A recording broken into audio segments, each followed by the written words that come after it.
تو خدا کے لیے آج موبائل جیسی یہ چیز جس نے ہمارے نوجوان کی جوانیوں کو تباہ کر کے رکھ دیا، ساری ساری رات نوجوان اسی موبائل کو یوز کرتے ہیں اور اسی موبائل کو دیکھتے دیکھتے فوت ہو جاتے ہیں۔ واقعات آ رہے ہیں، صبح اٹھا تو نوجوان کو اٹھاتے ہیں، اٹھتا نہیں، کیا ہو گیا؟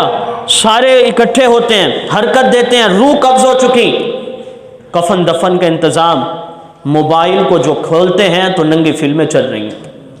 موت اس عالم میں آئے، میں اپنے دوستوں سے کہوں گا خدا را رات کی تنہائی میں موبائل کو اپنے سے دور رکھو، اور میں والدین سے درخواست کروں گا اپنے نوجوان بچوں سے موبائل جیسے میٹھے زہر کو دور رکھو۔ لیکن حالت یہ ہے کہ اب تو ہمارے چھوٹے چھوٹے بچے موبائل کے بغیر نہیں رہتے۔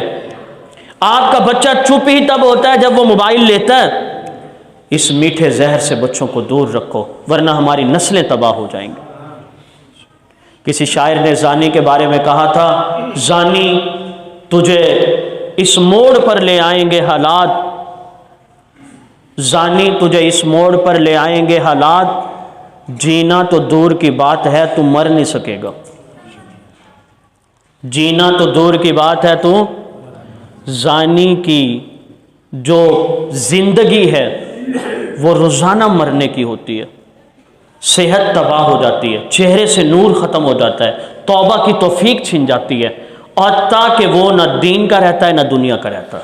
میرا یہ ضابطہ سمجھ آیا آپ کو؟ تو یہ زنا کی کیفیت عام ہے، اس لیے یہ میں آپ کے کان میں دل و دماغ میں یہ بات پیوست کر دی ہے کہ زنا کرنے والا کیا کر رہا ہوتا ہے؟ اپنی نسلوں کو تباہ کر رہا ہوتا ہے۔ اور آخری بات یاد رکھیں، آپ صلی اللہ علیہ وسلم نے ارشاد فرمایا جب کوئی شخص زنا کا مرتکب ہوتا ہے ساتوں آسمان اس پر لعنت کرتے ہیں، ساتوں زمینیں اس پہ لعنت کرتے ہیں، شادی شدہ زانی، اور ہر سزا تو جہنم میں سب کو ہی ملے گی نا، لیکن ہر شخص کی علامت ہوگی۔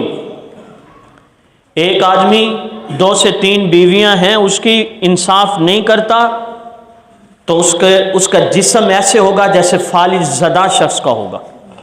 یہ علامت ہوگی کس چیز کی؟ جہنمی۔ لوگ دیکھیں گے تو پہچان جائیں گے کہ یہ وہ شخص ہے جو اپنی بیویوں سے انصاف نہیں کرتا تھا۔ ایک ایسا آدمی جو غریب نہیں، فقیر نہیں، لیکن وہ زکوٰۃ عشر کے پیسے لے لیتا ہے تو اس کے جسم پہ چمڑا نہیں ہوگا، کیا ہوگی؟ ہڈیاں ہی ہڈیاں۔ اس کو دیکھ کر لوگ پہچان لیں گے، یہ نشانی ہوگی کہ مستحق نہیں تھا، زکوٰۃ کے پیسے لے لیا کرتا تھا۔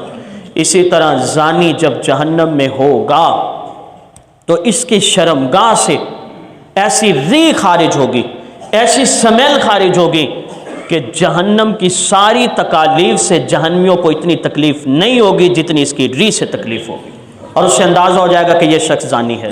تو خدا کے لیے اس سے توبہ کرو، اس سے پہلے کہ انسان کا یہ سانس رک جائے، نسلیں تباہ ہونے سے بچ جائیں گی۔